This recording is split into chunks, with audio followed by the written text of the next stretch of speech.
Uh, Tonight, we're going right into executive session, so can I get a motion to enter executive session pursuant to Chapter 30A, Section 21A3, to discuss strategy with respect to Units C, D, and E, contract negotiations, since an open meeting may have a detrimental effect on the legal position of the school committee as declared by the chair. Further business will be discussed. So moved. Second. Oh, So motion made by Katrina, seconded by Allison. By roll call vote, David? yes. Katrina? Allison? Yes. Sue? Yes. And I'm a yes. We are in executive session.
Would you all join me and stand for the Pledge of Allegiance? I pledge allegiance to the flag of the United States of America and to the republic for which it stands, one nation, under God, indivisible, with liberty and justice for all. Thank you. Was there anyone that wanted to address the committee that signed in? Okay, seeing none. Welcome, everyone. We do have, and I am thrilled that we have the Pembroke High School girls tennis team and the Pembroke High School boys track and field 4x100 relay. These were massive accomplishments by our athletes, and I think one of the things we are determined to do and try to do is to celebrate the wins and celebrate the successes. So I'm really glad to put the spotlight on all of you guys, and thank you for some great accomplishments, Superintendent. So I'm going to turn it over to Brian Phillips, our athletic director, and he's going to introduce those that were able to make it and talk a little bit about the team. Yes, awesome. So I'll begin. We have our boys 4x100 meter relay team.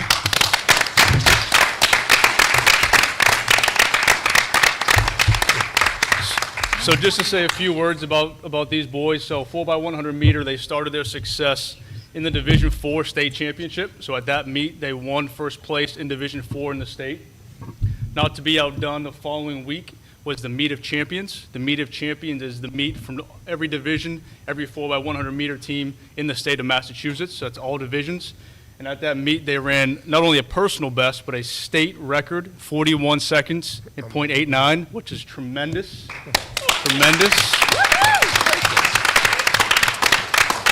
And just a bit of context, if you don't know what a 4x100 meter, that's 400 meters, so that's once around the track, and they did that in 41 seconds. So that's, to put some context to what that really is, that's super impressive.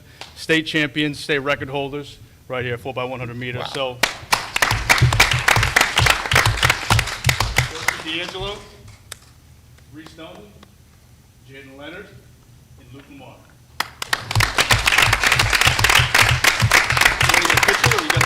Okay. Congratulations, guys, and job. thanks for coming in July. Luke, I'm telling your mom you're on your way home. All right, next we'll transition to our state champion girls tennis program. Come on up, ladies. So believe it or not, our girls tennis team has more than 3 girls on it, but that's who is represented tonight. So I was gonna say, I signed a lot of certificates. all 22 of them are here. So just to recap, a lot of firsts in the history for girls tennis for Pembroke, beginning with a Patriot League Fisher Division championship, which has never happened before. So they finished their regular season with a 15-2 record, which obviously is tremendous. They continued their success into the postseason, into the state tournament, where they had 4 rounds, the round of 32, the round of 16, the round of 8, 4, and then the state championship. There was a little bit of adversity that the girls went through that they handled very well as a team, and they, they finished their season obviously with being a state champion. So they defeated Weston in the Division III girls tennis state champion. So round of applause for our girls.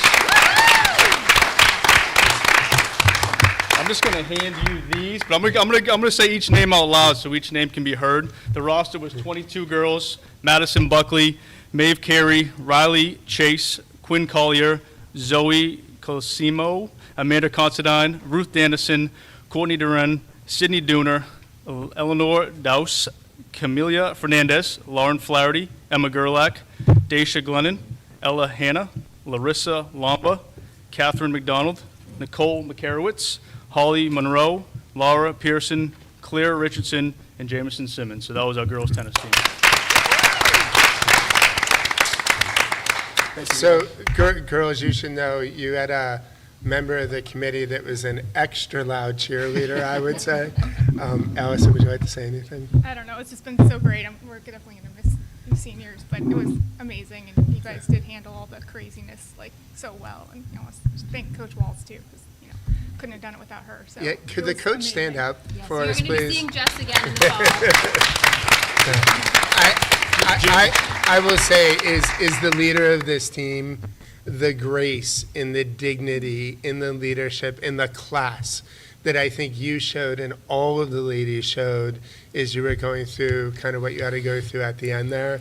It was sort of a master class, and you set an example for all of us adults and how we should be handling tough situations. So not only were we really excited, but we were super proud that you were our representative. So good job.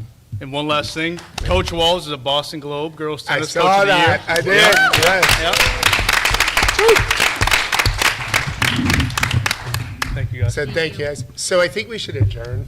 That was the best meeting we've had. Like, let's just move on. Patrick, if I may real quick, I think we should also honor the job Brian has done since I he's would been agree. here.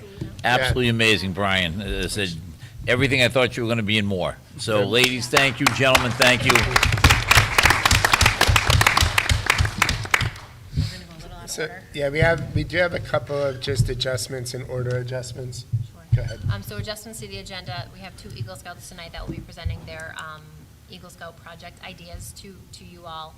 And then we're just going to move the agenda around a little bit, and Brian is going to go over the athletic survey results because he does need to leave in about 13 minutes. Should he do that Yeah, before we're the going to do that Eagle before Project? the Eagle Project, yep. So in your packets, you have the survey results. We talked pretty much at length in the late spring about surveying our athletes. This is, and their families. This is the first time we've done that. Obviously, I heard you when you all were interested in some more detailed feedback, and what we talked about was this is our first pass at it, and that then in the future we would move through and be surveying families and students about their experience following the conclusion of the fall season, the winter season, and the spring season. But I'll turn it over to Brian. We did get a handful, and I use the word handful nicely, of responses to the survey, so. Yeah, so we can begin on that next slide if we have access to move that. Okay, great. So obviously, this survey was really some holistic feedback from all our sports seasons, so our fall, winter, spring. I'll start here with our fall sports feedback. To start this and give some context, we had 11 people respond to this survey. We had 280 student athletes who participated in our fall season, so I'm not a math wizard, but that's not a statistically significant sample size, but we will dig through this. So to begin, the feedback we got, obviously you can see the scale was on a 1 to 10 scale, 1 being the worst experience you could have and 10 being the best possible experience you can have. So obviously the higher the number is where we want to lean towards. This was a fall feedback, starting with football. We had 2 respondents with an 8.0 average, volleyball 6, cheerleading 1, cross country 8.7, boys soccer 10, and JV boys soccer 5.5. So that led us to a season average of 6.9, which, once again, this is the first time we've given this survey. I don't have any data to match us up to in the past, but it's obviously something that we'll track from, what we do in the future, and we'll have something to compare it to. Do you want to ask any questions on the fall side, or do you want me to go through each season, or? Go through it. Question? Okay, Yeah. yep. Okay, we'll transition next to the winter, so the winter 23-24 season. Once again, we got 13 people responded to the total of 286 student athletes who participated during the winter season. The average from indoor track, this is boys and girls, was 8.0. Boys hockey 9, JV boys 6, freshman boys basketball 6.5, varsity girls basketball 4.7, and gymnastics at 10. The season average led us to 7.2, slightly higher than the fall, but once again, we'll see what that looks like as we move forward. And then lastly, the spring season, we had 11 people respond to this survey out of 285 who were registered for the spring season. A season average of 8.8, which is awesome. Girls tennis 9.3. I don't know how that was in 10, but that's state championship. Boys lacrosse 9, outdoor track 8.5, and girls lacrosse 8. So obviously not a great sample size to really look deep into those numbers, but we'll see what we can drive usage from this data and what it looks like moving forward. So questions for Brian? If I may, quick one. Yep. Only because it's like 11, 13, and 11. By chance, are they the same 11, wondering. 13, and 11 people, or do we know that because There's it's 22 kind of unique respondents. 20? Okay, that part I missed. Okay, no, thank you. Yep. Sue? Yeah, so, I did actually, a few people reached out to me and mentioned that it didn't appear, they didn't think it was anonymous, and I'm wondering if they could do anonymous. Do you think that plays into the survey results and the validity, or? Yep, so first off, it didn't have to be anonymous, so no field was marked required in the Google form. So there was someone who actually filled it out and wrote anonymous as a name. So anyone could have filled it out. They could have put their real name, an anonymous name, or fake name. So what I mean is when you fill it out, it automatically puts your email address at the top. But then if you click the button, it says something like, Yeah, it says we're not tracking We're the not email tracking address, the right? So you information. have to have an email address to access the Google form. Right. But it then says right underneath that we're not tracking your Right, email but address. there's a lot of people who don't have a lot of confidence in that because they still see their email address like listed there. And I just wonder if there's a I mean, better that's how way. every survey in the district I know, has been. and that's why I'm wondering, like, is it an accurate representation? Just because a couple people reached out to me. Yeah, we can over-explain that moving forward, that it's, that we're not. You know, I just don't know what the tracking. solution is. Sure. I'm sure there is one, I just, you know. And I'm wondering, is there like another way to, you know, there were a few interesting, you know, there was mixed comments I've noticed, you know? Yeah. And, you know, some of them were, you know, some specific ones were negative. And then we've also received a number of emails that were negative, separate from that. And I'm just wondering, I know you can't do things, these are seasonal jobs. These coaches are doing seasonal jobs, and we do have some fantastic coaches, so I don't want to like put a negative spin on this at all. But is there a way to, you know, at the end of a season, you know, if you get a whole slew of negative comments about one particular person, is there a way to independently ask each player what their experience was in a private setting so that they're not sort of outed by the coach in any way, or? Yeah, there's certainly different, you know, means of evaluations we can go through. Obviously, on a seasonal way would be probably one way we'd get more accurate information because it's closer to the end of that season date rather than asking for fall data in the springtime, which has been a lot of time. But I do think it's important to realize that usually I talk to at least the captains of every sport team if it's not a weekly, a bi-weekly basis. I think I believe strongly in fluid evaluations, so rather than waiting to the end of the season, I talk to our coaches on a daily basis when we're in that in-season time. I talk to our student athletes on a daily, weekly basis on in-season time. I make it clear on our fall, winter, spring sports nights that I have an open door from any parent, any guardian, any student athlete, anyone who wants to chat at any point in time, feel free. And I get a lot of those requests, and there's not been an email I haven't responded to. I've had numerous meetings with both players, parents, and coaches about any potential negative feedback or concerns. So we try to handle those case by case as soon as possible, rather than waiting until the end of the season. And it's never going to be perfect, right? Yeah. It's never going to be 10.0 ratings. I wish that. I would be not thinking straight if that was the case. But we can certainly get this survey feedback at the end of each season. And then I think the other question I have is how often do we post the seasonal jobs to make sure that we're getting the best talent pool? So if we have a coach in place, we haven't posted that job unless we have unless that coach has moved on for a different opportunity, or if there's a reason that we felt like we had to move on because the coaching wasn't meeting what the standards and the expectations that we're looking for from our coaching staff. But we typically only post them if an opening arises because of one of those reasonings. Do you think it makes sense, just generally speaking, to have like I don't know, I'm just throwing it out to the committee too, like, just to have like maybe once every 3 years, post the job, and then if there isn't anybody better, then you go with, whoever the best candidate is. So I think it's a very slippery slope. I know our best coaches would be really, really, really concerned about having a job here if their job is being posted every few years, or every year, every 3 years. I think the best coaches, and I think we have a tremendous coaching staff. I just think that leads people to feel insecure. They're always fighting for their job. They don't have a place here that believes in them, that trusts them, because we're posting that job every year. I think that would. I would also say though, Brian, that, it's a good question because I think it's a question that comes up, right? So it's probably one that it's good for people to sort of hear your response to. When you think of sport and coaches and what have you, coaches keep their jobs as long as the teams are effective and moving forward and doing what they need to do. I mean, whether it be professional coaches or college coaches, high school coaches, right? It's the ultimate meritocracy, right? You're either succeeding or you're not. I think, and to your point, the coaches that are succeeding and doing really well, if we said, hey, you got to reapply for your job every 3 years, right? I mean, I don't know how I would feel if I walked in and my chief executive officer said, hey, every 3 years I know you're really good at what you do, but I'm going to post your job. I'd be like, well, wait a minute, time out, right? So I think your intent's the right one, Sue, right? About how do we get the best people? How do we make sure that, we're really looking at things and making sure that we're looking at things with a fresh set of eyes. But I think this piece of the field is a little different, as you pointed out. I also think that we'd like to the two of you to do the appropriate evaluations and make sure that the kids are having the right experience.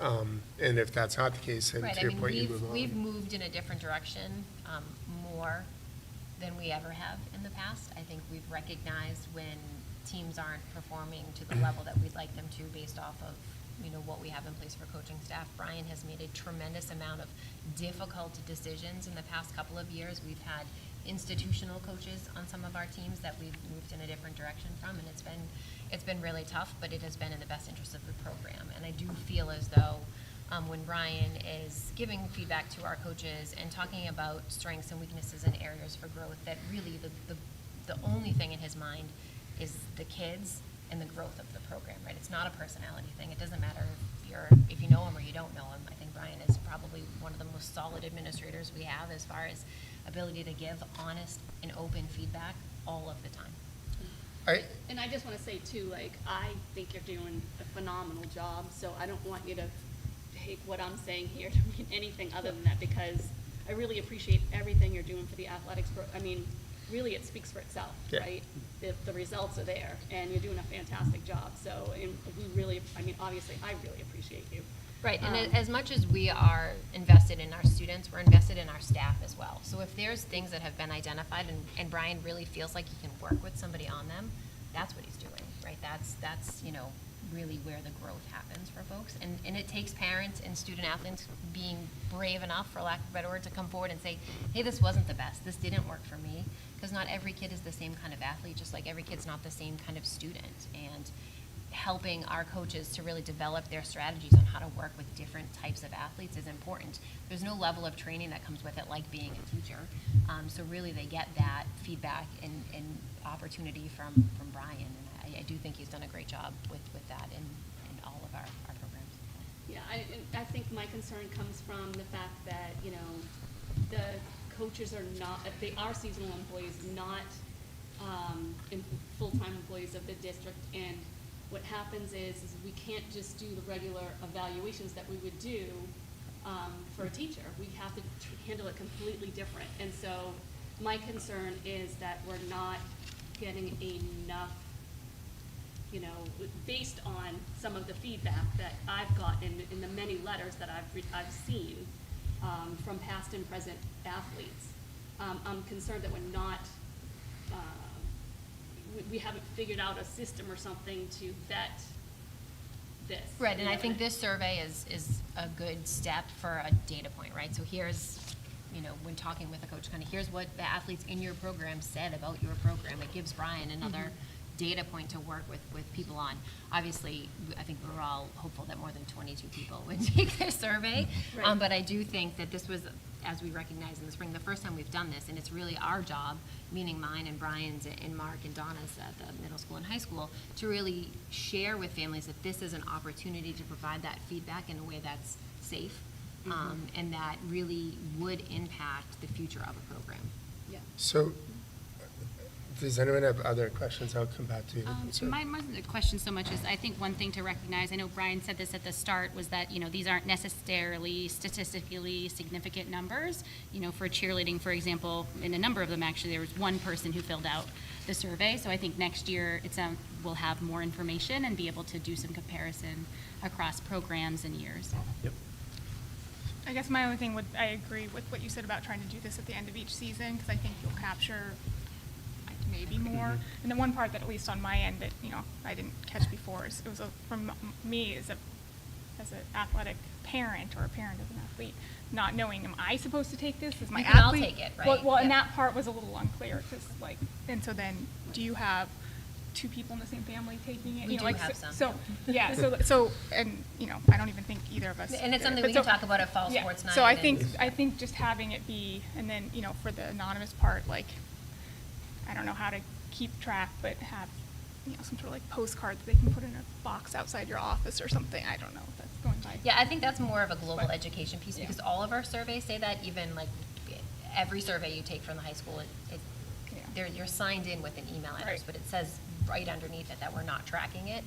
But we've gotten that feedback before. In some of the COVID surveys we did, people had the same feedback. Is that it says you're not tracking, but I feel like you're still tracking. And even on surveys that you don't have your email written on there automatically, people still wonder, Right. like, is this Can they really still tell? anonymous, Right. you know? So I think, I just wish there was a way to get more people to participate and fill in that survey, because. Yeah, and I'd like to get to a place where people aren't looking for an anonymous option, that they feel as though the communication channels are established enough where they can share less than stellar feedback about something. And I can appreciate that we're not in that safe place across the board everywhere.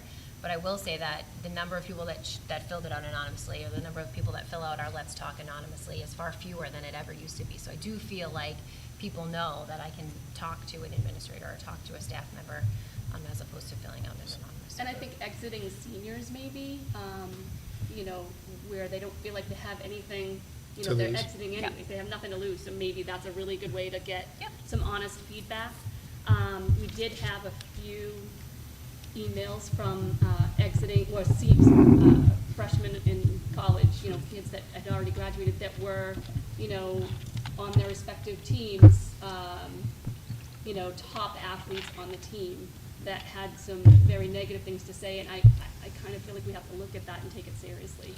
Yeah, so I would say I've never known, whether it be the director of athletics or the superintendent, to not take any of those things Oh, I seriously, agree right? with And I don't think you're saying that. I I'm not think, saying that. no, and I also think that, looking at things a little skeptically to make sure everyone's doing the right thing, that is the check and balance around this table at the end of the day.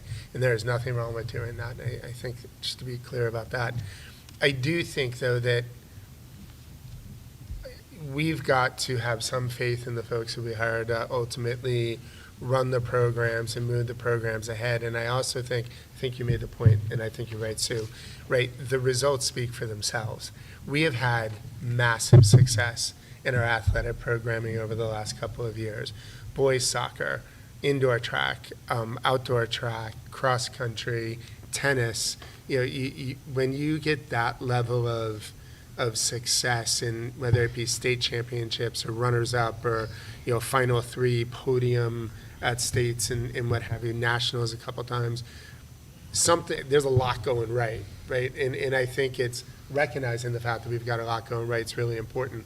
I think this is really important to do because, to your point, it's a first step.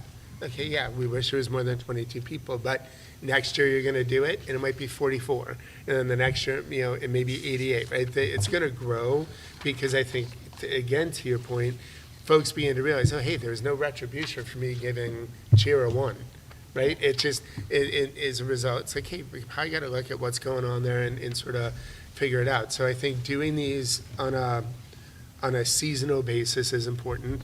I think coming back and maybe giving the committee sort of an update on how the seasonal review or the seasonal survey went is going to be important. But I do think our results have been incredible. And that says the program as a whole is doing a great job. I agree with you 100%. I just want to make one final point. Sure, and yeah. Just to address the whole thing about posting the job.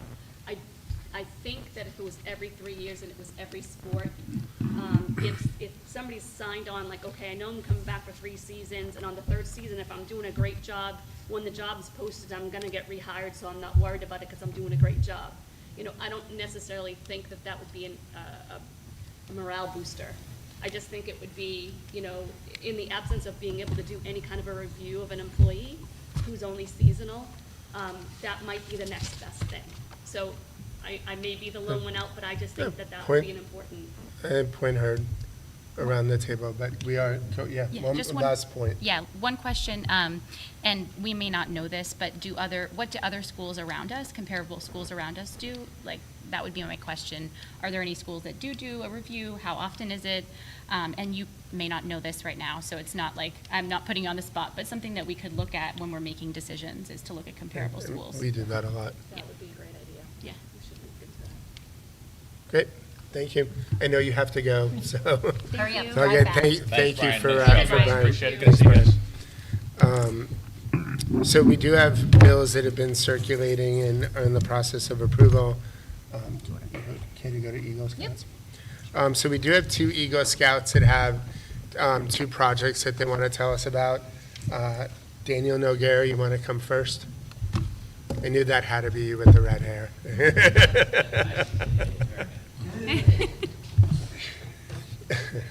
right, I'll jump right in. I'll do an introduction first. Hello, everybody. My name is Daniel Noguera. My mother is an employee at Comcast, which she teaches Spanish. Being with her. I've been a Boy Scout since I was around 12 years old. My friend the Agnews brought me to the program, and it's been amazing. It's been a real part of my development as a went through school, and middle school, and high school, so stuff with me. And really one of the monumental, instrumental parts of your development as a scout is your Eagle Project. It's kind of the final last step. You need to go through before getting your Eagle ready. And so, and you just go through the process and go with that. And so, my personal project, my proposal idea is, hello? Oh, it's off. So we Amplifies won't for the hear you, folks it's at for the home. folks at home. All right, yep. Yeah. So, hello? Oh, still off. Or, Yeah. No, you're good, just Oh. talk. It just Okay. goes to the people at home. Gotcha. Thank you. So the idea I came up with, I'll jump right into that, was building a entrance arch, accompanied with a sign on top of the arch for the entrance. It's actually quite the coincidence that we were just talking about athletics, because the sign arch is going to be on the kind of the entrance into the woods for the cross country course at Pembroke High School, and I would provide pictures of the area. I have some from the Instagram account of the cross country team, but I'd be willing to go there myself, shoot some photos, and bring it back to say Superintendent Obi, who I was about to get into, will be the beneficiary, the official beneficiary of the project, and so that leads me to my next part, which is the process that I need to go through to get this project moving, and how it involves the committee. So starting out for the Eagle project is letters of approval, and the Eagle application, which of course require a beneficiary. This today, what I am coming to the committee about today is sort of an oral approval, unsigned, unofficial approval of the kind of the green light for the project, so that I may say have an appointment with Mrs. Obi so that I can get the official signature sometime. I don't know if that's something that Whenever you're it able works to do, for like you, Dan. office hours. Sure. I'll even come to the high school. Yeah. So, and one part of one aspect of the Eagle project is that it has to be done before, by the time you turn 18. That for me will be during the senior year, so I'm not in a time rush, but it's good to be able to get this moving in the months and months before that time kind of starts to get crunchy. So I did a little bit of analytics on the financials, because I'm sure that if you guys would ask what the specifics of this project were. How much is it going to cost? What is building it going to be? What is it going to look like? What is the process going to be like? And so I did some research. I used some reference of my my friend CJ Agnew, who I'm sure was standing right where I was. Just here not too long ago. Not too long ago. And of course, his project came out beautifully. It has a wonderful sign right in front of, right on Learning Lane. It looks great. And so, since my project isn't too different from what he was doing, I looked into the same sign company. They gave him like a 50% discount on the. It was a great financials on the actually buying the sign. It was supposed to cost about $2,000, but they only charged him about $1,000, putting the total price for his project around maybe $1,500 or around there. And so I'm thinking mine will be just about less than that. It would be right at the entrance of the cross country, like what the team calls Cinder Hill. It goes into the woods. Would be two large posts, maybe covered by the same kind of the same material that would cover the posts at CJ Agnew's sign, except of course it would be taller and the post would be wider. And then the sign, of course, would be ordered from probably the same company that That's CJ. Furthermore, there's going to be the necessity of getting the thumbs up for digging, because it'll require digging, so we'll have to consult a company about that, which will be on my own time. So what I'm here for today is to open up to you guys questions about the project. I've already been talking for too long. You're doing a great job, Dan. Thank you. So does the committee have questions for Dan? I have a question. Is it the entrance at the end of like the cul-de-sac by the tennis courts? So it would be the other side of that path. So if you're at the tennis courts and you're going to the hill, the one with like the kind of the stone gravel kind of flooring, you would be going down that all the way to the end where it opens back up into the practice fields. That would be where the sign would be, and I think that's the most ideal So spot. it's coming back, like it's the end of the course. That's the thing. Okay. The You go in way- through it twice. The way the course works is that you actually enter through that and then exit out of it. That's why I thought it was. Well, I just the want to best make sure it place. wasn't that gravel road, because I know that's an emergency. Yeah, it's So not I the just wanna gravel make road. sure- No, It's- Yeah, it's- I just want to make sure that's not where you're putting it, 'cause I know Yeah. that's a. Right, okay. right. So the way the cross-country course works, it's 2.78 miles, and so it starts right in the middle of the practice fields, and it does 1,000 meters around the entire practice fields, and then it enters onto that hill and into the woods. And so that kind of entrance into the woods with that kind of like bog area is where the sign would be. Other questions? So can I get a motion for tentative approval of Daniel Nogueira's Eagle Scout project as presented? So moved.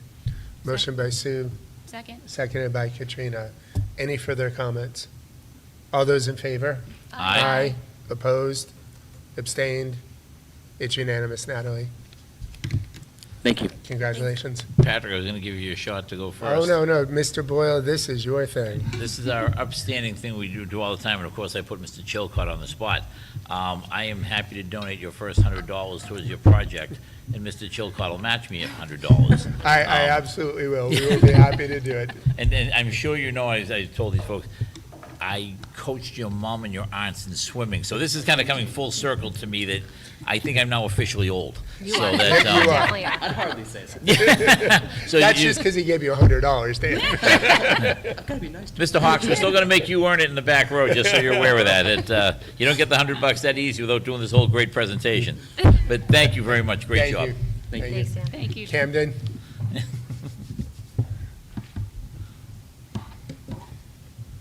Not sure if I can match that accurate, but I'll do my best. So, my name is Camden Hawks. I'm in Danish. Also, I do know CJ Agnew. My project is a Gaga Ball Pit. It is like if anyone doesn't know what that is, it's like an octagon, and it's a game that kids play. They have a ball, if it hits below your knees, you're out. Don't want to go into too much detail about that, but I want to do that at Bryanville Elementary. It's the elementary school I went to, and I've noticed that not many people have done much for it, so I wanted to do some, and I wanted to give back to them. Also, I have the support of the principal there and Ms. Simmons. They would be the beneficiary of it, and they also are going to be the fundraiser for the 6th grade class money, and that would be going towards the Gaga Ball Pit. Speaking of financials for it, the ballpark would be like $1,500, and yeah, that's pretty much it. You guys have- Does the 6th grade class gift have enough money to cover it, or does Yes. Mr. Boyle need to chip in? I mean, it would be great, Mr. Boyle. Okay. Mr. Chilcott, I'll be matching me once again. I don't let him get off easy. No, good to know. Questions for Camden? Did we do one of these Yeah, elsewhere? here. Yep, Parker Okay, last year. yeah, we did, okay, so I was gonna say, I thought we did one, but it was here, all right. So, can't see having two at Pembroke, it made a lot of sense. Other questions? I think it's a great idea. Okay, hearing none, can I get a motion for tentative approval of Camden Hawks Eagle Scout project as presented? So moved. So motion by Katrina, seconded by Sue. All those in favor? Aye. Aye. Opposed? Abstained? It's unanimous, Natalie. And Mr. Boyle, I'll give you the floor. No, as I said, our offer stands for you that I'm happy to donate. I always say the first $100, and Mr. Chilcott always gets to do the second $100. Don't worry, I did not just- forget you. Yeah, let us know how to. Mom Venmo and Dad you know how to guys. find me, so that, Worst case, have Gabe call Tess, who will get it to me. But yeah, all right. Congratulations, guys. great job, both of Good you job. gentlemen. Thank you so much. So we have some meeting minutes for June 17th. Can I get a motion to accept and approve the meeting minutes of June 17th as presented? So moved. Second. Motion by Allison, seconded by Sue. Is there any discussion or adjustments? Hearing none. All those in favor? Aye. Aye. Opposed? Abstained? It's unanimous, Natalie.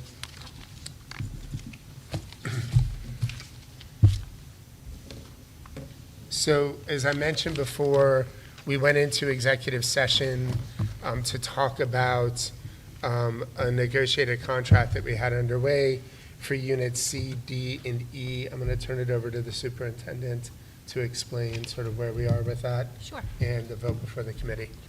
Just for those that are not familiar, Unit C is our custodial unit that also encompasses our school secretaries and our media technicians. Unit D is our paraprofessional or ESP unit, and Unit E is our food service workers. So each of those collective bargaining groups, we're looking for a one-year contract. So what was shared in executive session is the details of what was negotiated for a one-year contract for each of those units.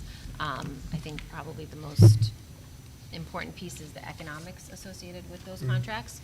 So for our Unit C contract, where we landed was a $1.25 increase on their wage scale. So they have an hourly wage scale delineated by position with 5 steps for each position. So $1.25 on each of those steps. For Unit D, our paraprofessionals, again, they have a 5-step wage scale, and the increase for that unit is $1.25 on steps 1 through 4 and $1.35 on step 5. We are fortunate here in Pembroke that we have an amazing group of paraprofessionals, and they stay with us for a good amount of time, and we're so fortunate that there isn't a tremendous amount of turnover in that pool, but the bulk of the employees in that unit are on step 5. And then the last contract, Unit E, is our food service workers. For folks that are not familiar with how food service works in a school district, it is really an enterprise fund. So it has to be money-making, right? It has to stay in the black year over year. You can't spend down into a deficit. So even though school lunch is free everywhere, there is still an in and out revenue stream with the federal government as far as school lunch. So that contract really pays for itself over the course of business operations within that unit. But for Unit E, our food service workers, they have a 4-step grid with 2 job classifications, our head food service staff and then our head cook. That wage grid is increasing by $1.75 on each step. Questions for the superintendent? Well, I guess just going by what social media, what we've been hearing and what.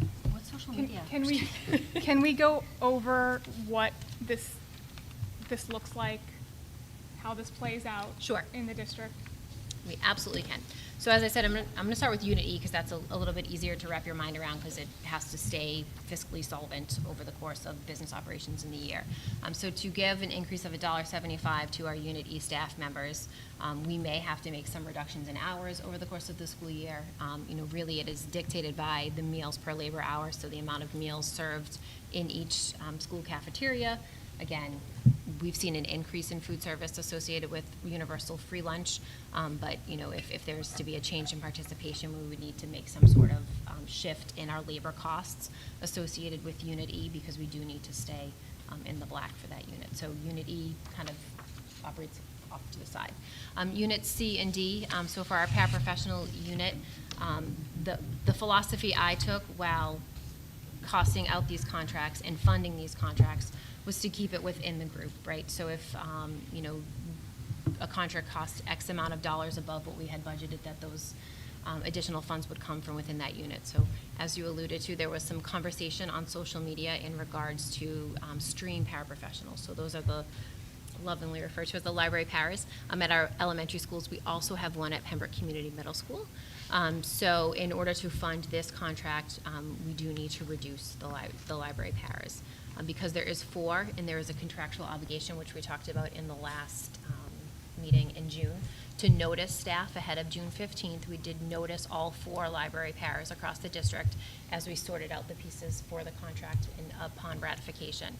I think that information spread quite quickly. It did happen outside of our budget cycle. As you know, our budget was voted on in the middle of May. That's final at the town level. We don't have the ability to go back to the town 2 weeks later because we are working on a contract and ask for additional funds. So we do have to find a way to fund it within the allocation that was approved at town meeting. One strategy to do that is the library paraprofessionals. We did notice them, knowing that I really would need the savings associated with 3 of the library paraprofessionals. I do hear the feedback in regards to the importance of STREAM at our elementary schools and getting students exposed to the curriculum that happens in our libraries. Some amazing things happen in this space and in all of the spaces in our district, and I don't want to discount that. So in working with the elementary principals over the past 5 weeks or so, we've come up with a schedule that would allow all elementary students to still receive a trimester of STREAM by adding back one of the library paraprofessionals. So the funding of the Unit D contract would be made up from the reduction of 3 library paraprofessionals across the district. That's great. Other questions? I have a Go question. ahead. Yep. Yeah, has this happened in the past that we've cut library paraprofessionals? Yeah. So, having sat around this table for quite a while, I can tell you that absolutely 2 other times, potentially a 3rd time, we've had to cut these paraprofessionals for budgetary reasons and for budgetary reduction reasons. This happens, it's almost like a vicious cycle, right? We start kind of getting there and getting ahead, and we're right there, and things are good. In any kind of a contractual negotiation aside, something happens economically, right? Whether you either have a reduction of funding, which has happened in the past, your funding doesn't go up at all, and as a result, in order to balance our budget, you have to make a call. And we have, in at least 2 occasions, it may have been 3, had to reduce these roles in the past. So that absolutely has happened. I will say that I also saw some of the things on social media, and I was really disappointed. I think we have always had a very strong working relationship within the district. And I thought the things that were posted out there were candidly incendiary and were unnecessary. I will say that, in just as a matter of record, because I think people do need to hear this, the administrative costs of this district I would put up against absolutely any district in this Commonwealth. We work incredibly hard and have for years to keep our administrative costs as low as we can possibly keep them, because our goal and our philosophy since 2007 that I was on the committee, and I can go back to the time that Pembroke became a unified district, we do absolutely everything humanly possible to protect the classroom. We value our teaching staff immensely. We value our paraprofessional staff immensely, our support teams immensely. Reducing roles and reducing positions is the last place we want to go, but it is always about protecting the classroom. The reality is there is only so much money to ultimately go around in a district and in a town like Pembroke. We are candidly benchmark, we are held to what the state funding additions are going to be. We are held to what the tax increase additions are going to be, and those dollars are finite, and they have to be spread over multiple personnel within the district. We are always going to do our best to be fair, and we are always going to do our best to be reasonable. The last thing we would ever want to have to do is to reduce roles or reduce positions, but if that's what we have to do to meet our fiduciary obligation and our fiduciary responsibilities, then we will do it, and we will be as upfront and forthright with our bargaining partners as well as with all of you to the extent that we can. Sure, and just to clarify, so what this means is that elementary students would still have a special every single day. It would be art, music, or PE, and then library would be an option for a trimester. So they would still get all of the things that they have now, still 50 minutes of specialist time I think in the past 4 or 5 years, there's been a tremendous amount of work to really hone in the curriculum that happens in our library. So it's in a really great place. We took a look at some of the coding that happens in 5th and 6th grade and talked about how some of that can be delivered by our digital learning specialists within the classroom. There's absolutely a ton of creative minds looking at this and making sure that all of the skills are still available to our students, as well as keeping our libraries a place where kids can come and get books, where classrooms can come and do research projects, and then all of those options still being available to our students and our staff across all 3 elementary schools. So just to clarify, just into some bite-sized pieces, just what I hear you saying is, we are still going to have all of that programming for the kids, just in a different way. And we still have a licensed librarian at the high school who's always been there, that's overseeing everything, so the children at each school is still able to go to the library and get a library book, and there's still going to be STEAM lessons.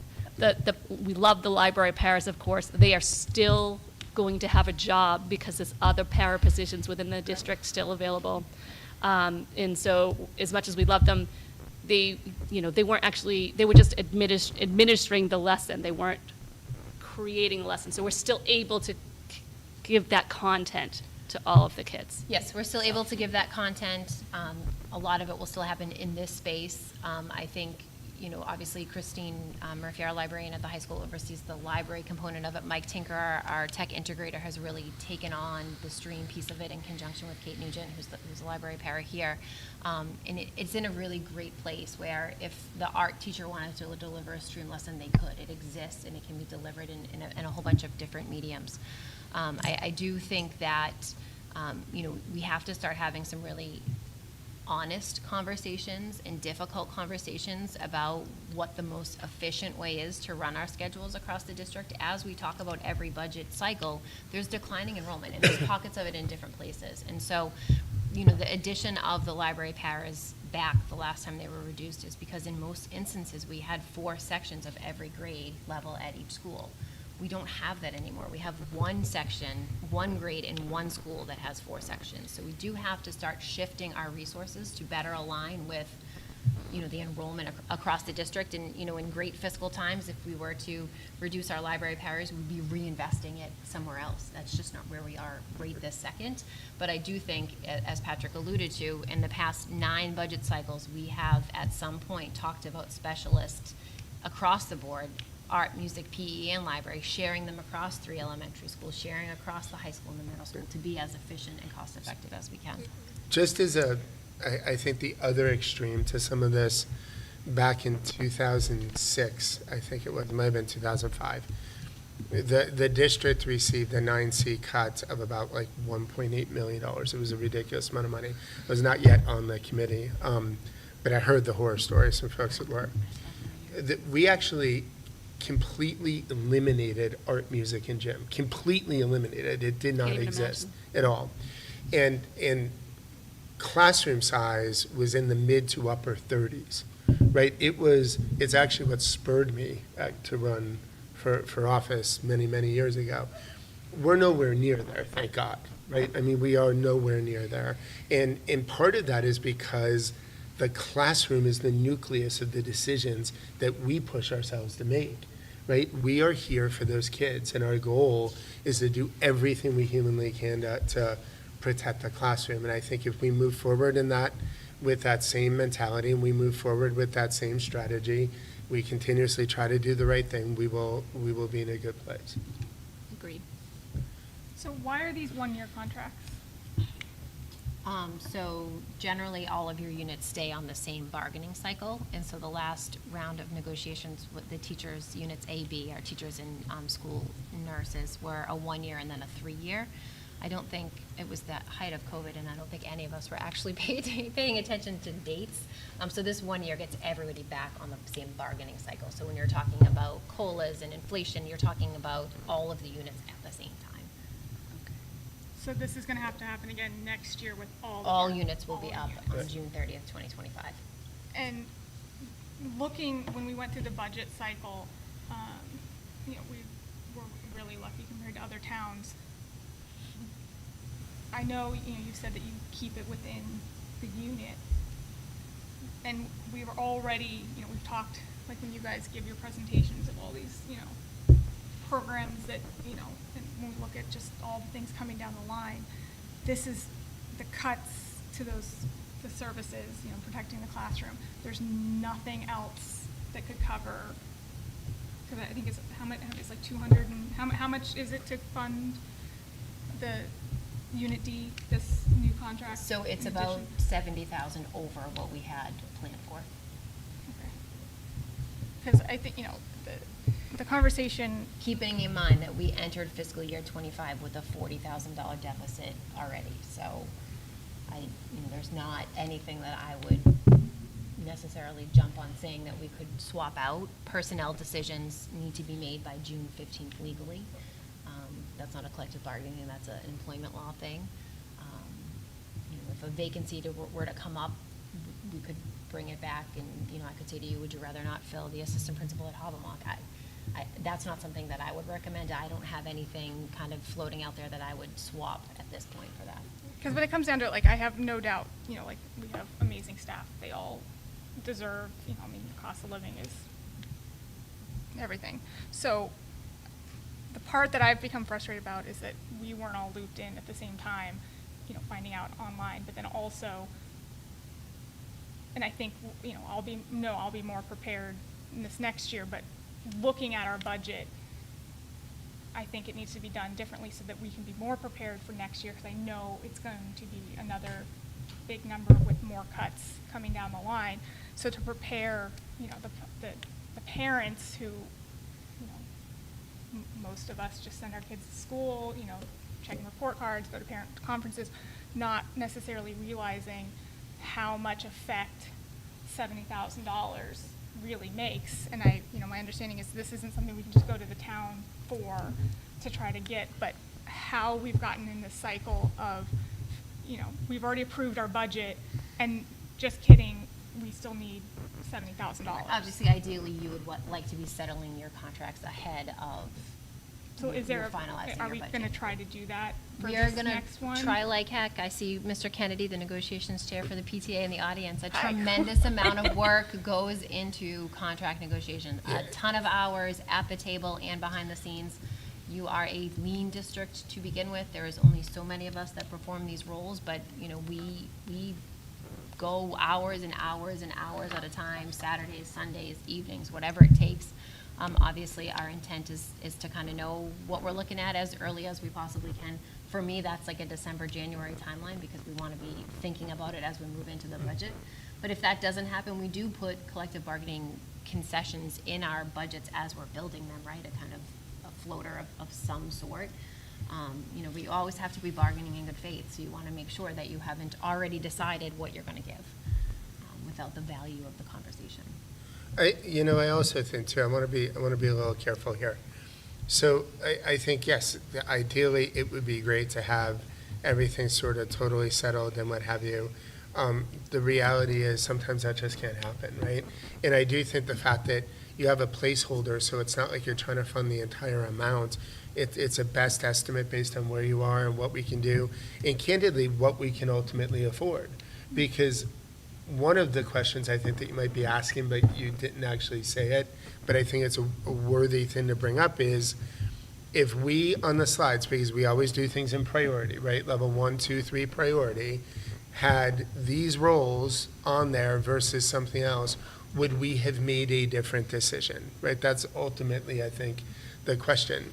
I don't ultimately know that we would, because I would argue we didn't add a lot, right?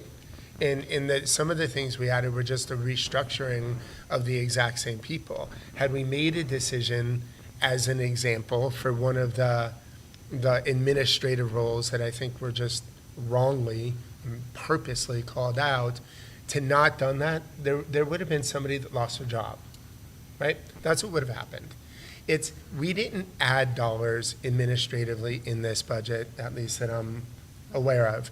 We also found very creative ways to fund different things to make sure that teachers had the same tools and classrooms had the same items going into next year, whether it was how many times did we hear grant funding or something went into capital. We are very creative about making sure that all of those things happen. So Would it have been different? I don't actually know, because the five of us didn't sit here and have that conversation. I don't think I would have had a different perspective on it, and I'm just speaking for me, but I also had that history of understanding what we've had to do before, in the lengths we had to go. This is the least disruptive way, in my view, to fund the contract and protect the classroom. Now, we all can vote on this here, right? It is all five of us who vote to ratify or not ratify, right? The alternative would be a lower hourly increase in order to save those roles, right? I don't know that that was something that was palatable, having sat through those negotiations. So we would still be bargaining. Now, the other thing that's important, and I think we all just have to understand how this works, is you don't say, well, you flipped the fiscal year, so tough luck to the people in the unit, right? That's not the way it works. What would happen is this would get added to next year's bargaining, and what the union would do, which is what every union does, is they would bargain a deal and then say, well, wait a minute, we still have to come to agreement on this other year, which at that point, then it's a retroactive increase, right? So it's not like because we've tripped a year, the folks in this bargaining unit get zero, and whatever their last contract had is what would survive. So if they got a 2% increase, and I just don't know what it was, but a 2% increase last year, it would be a 2% increase next year, and then whatever the differential is on the bargaining would be delivered retroactively, and we would still have to find a way to fund it, right? We would still, and if we didn't take action this year, then we would have to fund that plus whatever the additional amount is, right? And the reality is, a couple $100,000 is a massively meaningful number for this town. It just is. And when your expense base is roughly 80 to 85% personnel, there's not a lot of places you can go. You still have to have insurance, you still have to have equipment, you still have to fund some of the basic things. You have to pay for the trash, we have to pay for school buses. There are things, but as Aaron said, we can be smarter about how we deploy resourcing in a period of declining enrollment, which is not a Pembroke-only issue, it is a Commonwealth-wide issue. But this is the reality of funding these contracts. Absolutely, and I echo that. I don't see myself making any different decisions had I known the beginning of the budget cycle. I think that what we did is we scraped by what we could. We really did. We did the bare minimum with the budget, so I agree with you. Because the other kind of question, concern is this is affecting, pretty much elementary.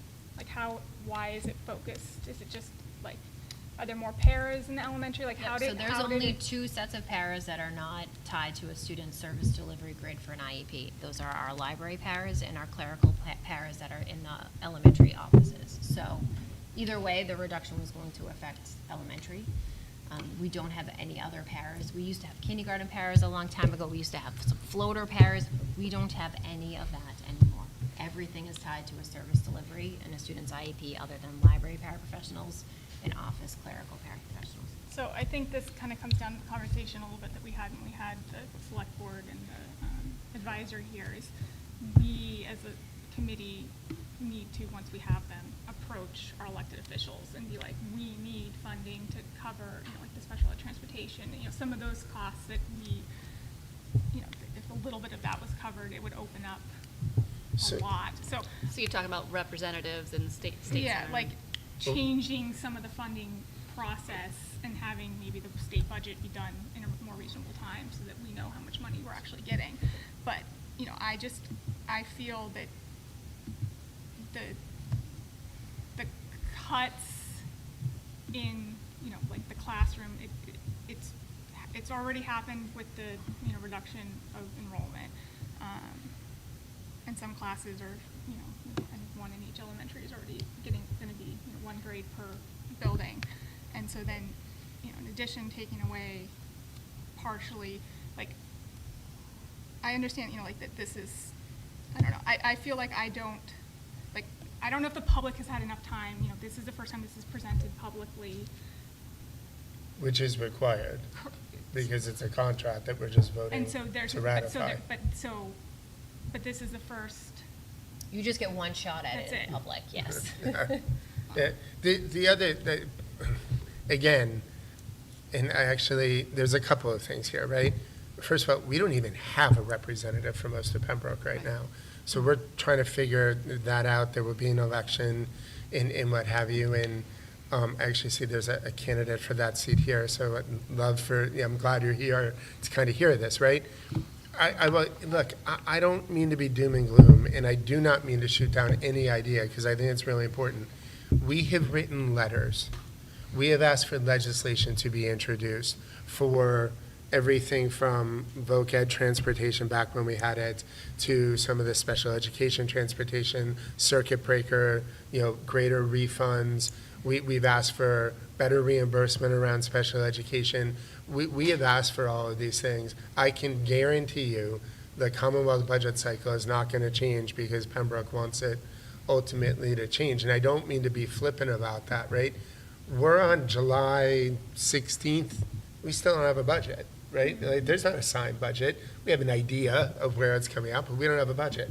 There have been years that we have been in October and not actually had a signed budget, right? So we've got to control what we can control ultimately around the table. We also have to understand that we are restricted by what can be discussed and talked about in a public setting with these things, and we have to follow both the law and the rules of engagement around bargaining and collective bargaining.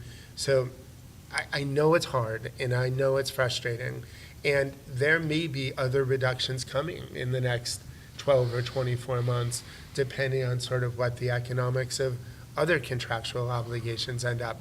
And they are difficult decisions.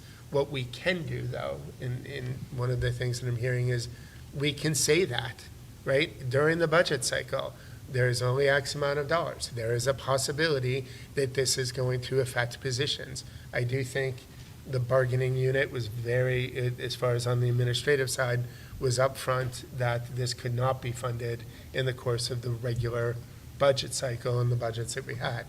Tried to be very upfront about that, tried to be very transparent.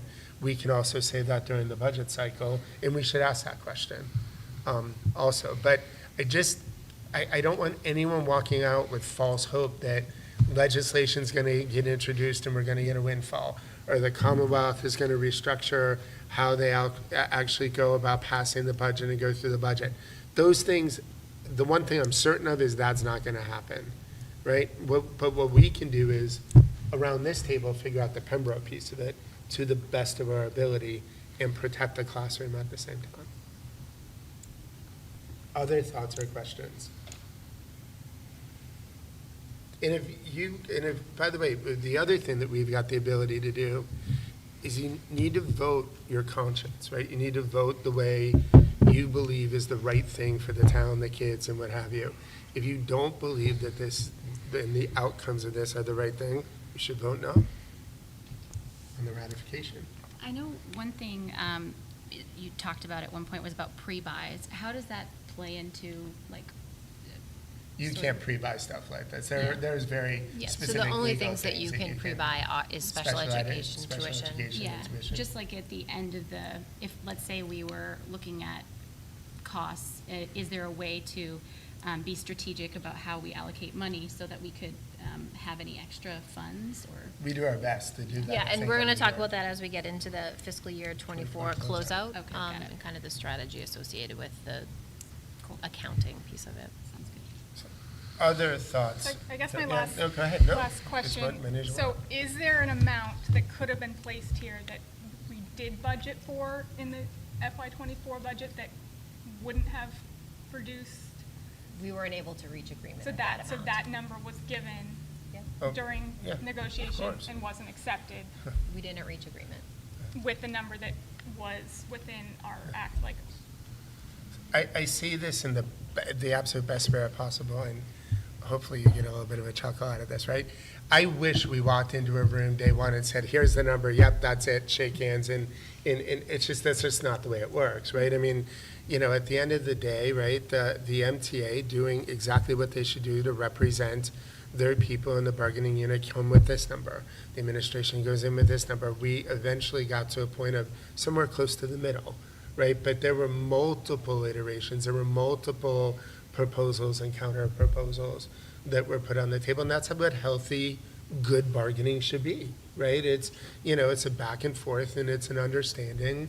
I think it's a show of respect in doing that to a bit. But yeah, no, this was probably the 5th or 6th proposal that we were at, and had we not done this, we would probably still be bargaining. Other thoughts or questions? So can I get a motion to accept and ratify the collective bargaining contracts for units C, D, and E as presented? Can we take them separately, or do We can. do they have to go together? No, we can take Take them them one at a separately. time. So can I get a motion to approve and ratify the Unit C contract as presented? So moved. So motion by Sue, seconded by Katrina. Why don't we do this by roll call vote? David? Yes. Katrina? Yes. Allison? Yes. Sue? Yes. And I'm a yes, so it's unanimous, Natalie.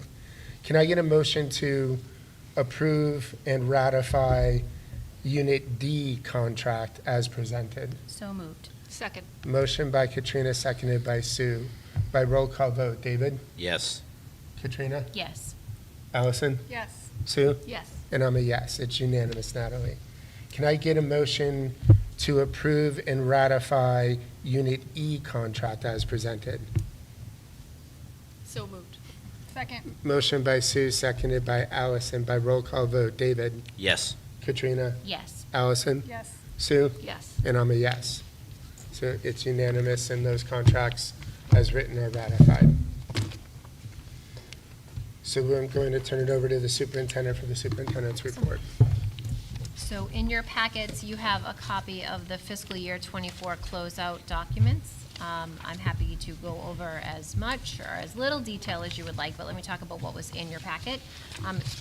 And then you can ask some questions or not, whatever you want to do. So the first is a memo. It seems really archaic, but we do write a memo to the town accountant on exactly what our closeout is. We reference our adopted budget, which for fiscal year '24 was $36,670,000. You'll remember that is a $70,000 increase over what was voted at town meeting, because we did go back in the fall and get the additional Chapter 70 funding. As of June 30th, of that $36.6 million, we had spent $32,824,666.45. That leaves us with a balance of $3,845,333.55. What makes up that balance is our payrolls. So in case you're not familiar with it, much of our staff, our teaching staff in particular, earns their pay over the course of the school year, but it is paid out over 26 equal installments. So they get summer paychecks that are for the work that they did in the previous fiscal year. So our summer payrolls makes up $2,434,275 of that amount. In 19 cents. In 19 cents. In addition, we have open purchase orders. So let's say we ordered 47 cases of copy paper in the beginning of June, and they've only billed us for 37 cases of copy paper. The amount associated with what's left to bill rolls over in an open purchase order. So we have about $1,295,512.47 in open purchase orders. That leaves us just kind of at the end of the day with $115,545.89. In years past, we would turn that money back over to the town in some format. 4 years ago, we had the foresight to create a special education stabilization fund at town meeting. This year, I'm suggesting that you vote to move the $115,545.89 into your sped stabilization. The strategy behind that is I do believe that we are going to be faced with a quite difficult budget cycle as we go into fiscal year '26 and beyond. What that sped stabilization fund allows you to do is to move some of the cost associated with extraordinary special ed students, transportation, residential placements off of your operating budget and into that stabilization fund. It takes a vote of the school committee to put money in the fund, but it takes a vote of the school committee and the select board to move money out of that fund. Once you all deposit that $115,545.89, the balance in your special ed stabilization fund will be $555,100 $101.54. And Aaron, how can that be used? It can be used over the course of regular operating business over the year. If there's a shortfall, let's say special ed transportation comes in higher than what we had budgeted in fiscal year '25, it can be used for pre-buy. If we get to a point where we're no longer able to do it at the end of the year, you could kind of lessen that cliff by kind of, doing a couple $100,000 one year or the next year. And it can be used for an extraordinary expense. So if there's a special education student that isn't on our radar, that's, doing great in district, but all of a sudden there's something that happens and then you need to move out of district and we didn't plan for it, it can be used for that as well. Okay. Questions? There's one other piece to the closeout, and so last year, when we closed out fiscal year '23, we had open purchase orders like I just talked about. Over the course of the year, we do close those. So there's $12,256.99 in purchase orders from fiscal year '23 that are unspent. Those would go directly back to the town in the form of free cash.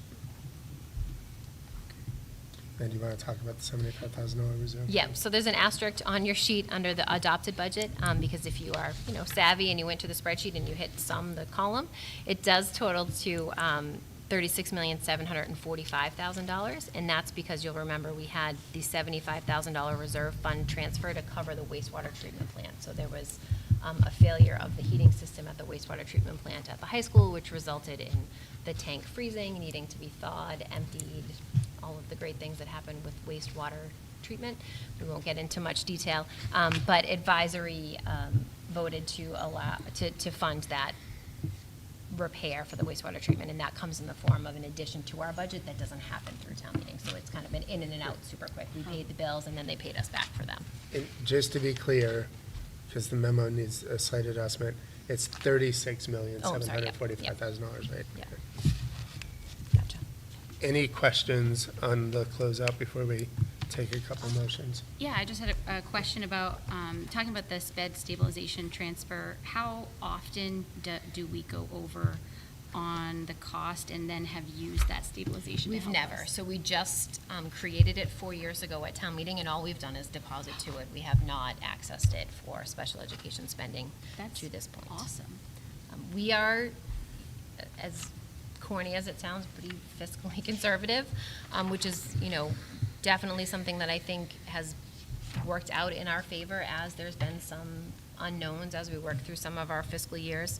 I do think in the conversation that we had in that large meeting with the town manager, the advisory board, and the select board, there seems to be a conversation about new growth and a delay in that, and the tax base changing, and we are, the decisions that we make at year-end closing through pre-buy and the sped stabilization allow us to kind of weather that storm of up and down and the unknown.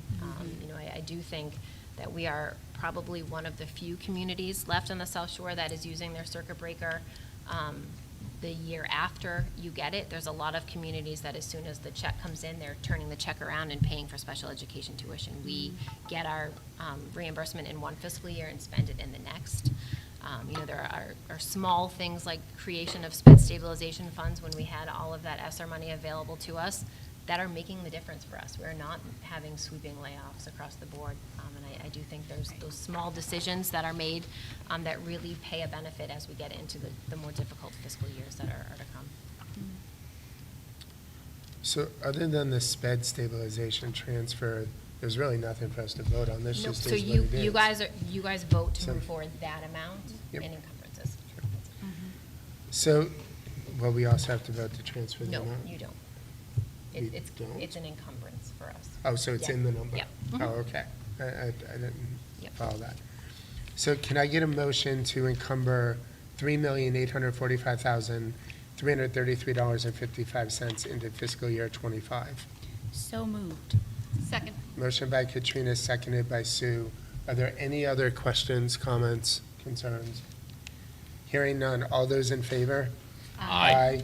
Opposed? Abstained? It's unanimous, Natalie.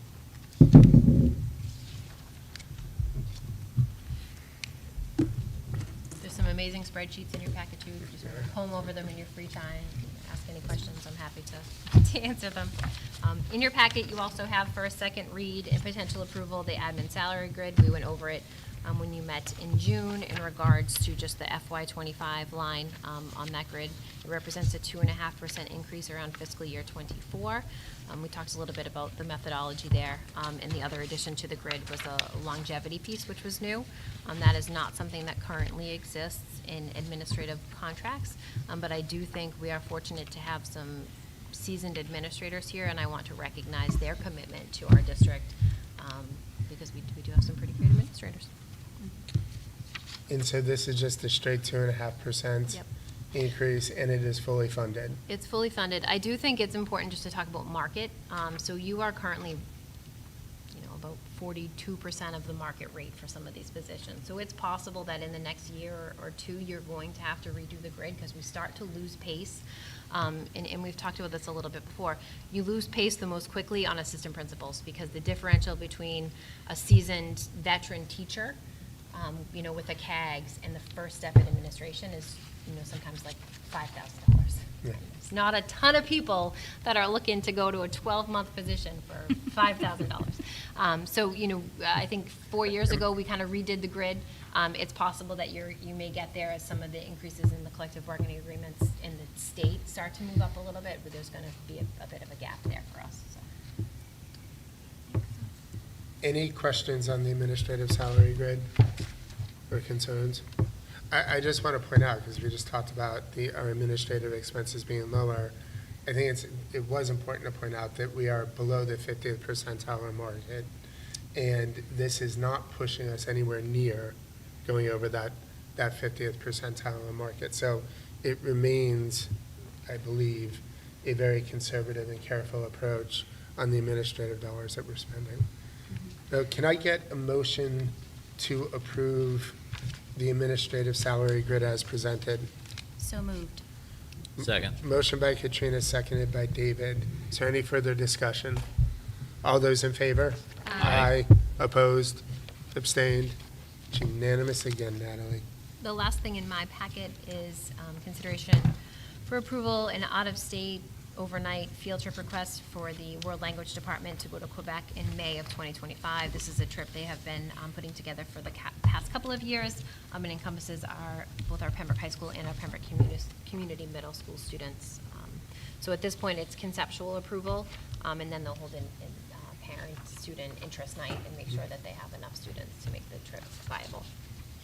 So any questions on the overnight request? Has there ever been any issues with any of these overnights, like reason to not approve something like this? No, there was a time where there was some political unrest in places where you all were not allowing our students to travel to, but no. This one is unique because it does. That could be Pennsylvania right now. Correct. That's true. This does encompass middle school and high school, so I just want to clarify, we do not allow middle school students to room with high school students. There's no co-ed rooming happening. Kids are kept, like 7th graders stay with 7th graders, 12th graders stay with 12th graders. There was a question the last time around because there was an odd number of students that went, so. You have we do all the keep right it. chaperones, Yes, all of the male, right chaperones. female. Yes, yes. Other questions? So can I get a motion to approve the overnight and out-of-state travel request to Quebec for conceptual approval as presented? So moved. Second. Motion by Sue, seconded by Allison. Any further discussion? All those in favor? Aye. Opposed? Abstained? It's unanimous, Natalie. I am Sub- happy to report that the last thing is policy subcommittee consideration for second read and approval, section K. That is the last of the lettered policies. Which means we made it through the letters. I think don't you want to should all scare do a you, dance. but the numbers are yet to come. The numbers will come all at once because they're really just shifting to letters. So at your August meeting, you'll get all of the numbers, and then the manual will be complete. So any discussion on section K of the policy manual? Hearing none, can I get a motion to approve section K, school committee and home relations as presented? So moved. Second. Motion by Allison, seconded by Sue. All those in favor? Aye. Opposed? Abstained? It's unanimous. and we are meeting again in a month. You are meeting on August 20th, and I just want to confirm your September dates because we have a couple of things that I want to get on the calendar. So I think you all decided on the 1st and the 3rd. I think you stuck with those dates. So September 3rd and September 17th. Correct. I'm sorry, what's the August date we're doing, the 20th? 8/20 Okay. At 6. at 6. 8/20, all right. So you said the 3rd and. September 3rd and September 17th is what I had in my notes from the last time, but I just wanted to confirm because there's a couple of things that we want to get scheduled. Yeah, I'm good for both of those. And we generally do the first and third, right? Yes, that is the Yeah. generally scheduled. So do your best to block out 1st and 3rd as we get into the year. I mean, as we talked about tonight, there's going to be a lot, from a budget perspective and just other things happening. So to the extent that we can hold to that, we should just do our best to try and do that. Yeah. Hi. Yeah, it's okay. We've held meetings on primary voting day. And the voting before. will be happening at the community center. It will. Yes. We do, I will say though, Election Day is the first Thursday, or the first Tuesday in November. We may shift around that just because the amount of traffic that is in and out. Plus, I'd rather people vote than come here. I think it's just really important to make sure that we do everything we can to make sure folks vote. So that'll be a discussion in the fall, but thank you for pointing And that out. has the town done their part to move it officially? So 'Cause they I don't know if did, there's an issue with the gym being, no, so they did receive their Whatever's happening. certificate of occupancy, so Andrea did start her paperwork, so. Patrick, are we keeping the meetings at 6? Is that the game plan? I thought we might be For moving. the So, summer. yeah, for the summer, we're going to keep it at 6. Going into the fall, we may need to shift to 6:30, but we can talk about that in August. Okay. All right.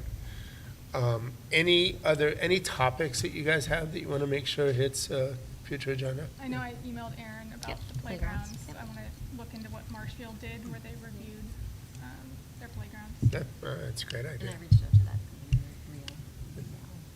Katrina, did you have something? David? No, I'm good, thank you. Sue? Nope. So, hearing nothing else, at 7:58, I will entertain a motion to adjourn. So moved. Second. So motion by Sue, seconded by Allison. All those in favor? Aye. Aye. Opposed? Abstained? If this one wasn't unanimous, Natalie, I would just walk out. Thank you, everybody. Thank you.